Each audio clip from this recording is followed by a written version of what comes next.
სად იმყოფებიან და დააკავეს თუ არა ღარიბაშვილი და ლილუაშვილი ამ დრომდე უცნობია. ოფიციალური ინფორმაცია არც ერთ უწყებას არ გაუვრცელებია. ოთარ რომანო-ფარცხალაძე კი სავარაუდოდ რუსეთს აფარებს თავს. სუსში აცხადებენ, რომ ინტენსიურ რეჟიმში სწავლობენ მათი სახლებიდან ამოღებულ დოკუმენტაციასა და ელექტრომოწყობილობებს და იძიებენ ნაღდი ფულის წარმომავლობას. სულ 8 პირის სახლი გაჩხრიკეს, ამოღებულია $7 მილიონ-ზე მეტი და დიდი ოდენობით ძვირფასეულობა. თავდაცვის სამინისტროს კუთვნილი $1,300,000-ზე მეტის გაფლანგვის ბრალდებით დაკავებული ვლადიმერ ღუდუშაური პატიმრობიდან გაათავისუფლეს. სავარაუდოა, რომ მან გამოძიებას სხვა პირების მამხილებელი ჩვენებები მისცა, რის სანაცვლოდაც პროკურატურამ ღუდუშაურის გირაოთი გათავისუფლების შუამდგომლობა დააყენა.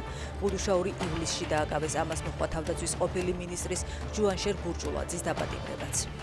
ბანო პარკაული, რომლის სახლი ცოცნების ყოფილი მაღალჩინოსნების სახლებთან ერთად გაჩხრიკეს, სავარაუდოდ ყოფილი პოლიციელია.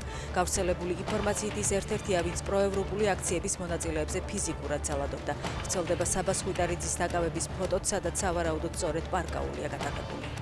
მე ვარ სამაჩაბლოდან დევნილი, რუსებმა დავიწვეს სახლი და ვაპროტესტებდი მაგის გამო. ამ სიტყვებით მიმართა 4 ოქტომბრის საქმეზე დაკავებულმა 70 წლის დავით გიუნაშვილმა მოსამართლეს. საქალაქოში აღკვეთ ღონისძიებაზე მსჯელობენ. პროკურატურა პატიმრობას ითხოვს, მარიამ მეყანწიშვილის მიმართ კი 10,000 ლარიანი გირაოს შუამდგომლობას აყენებს.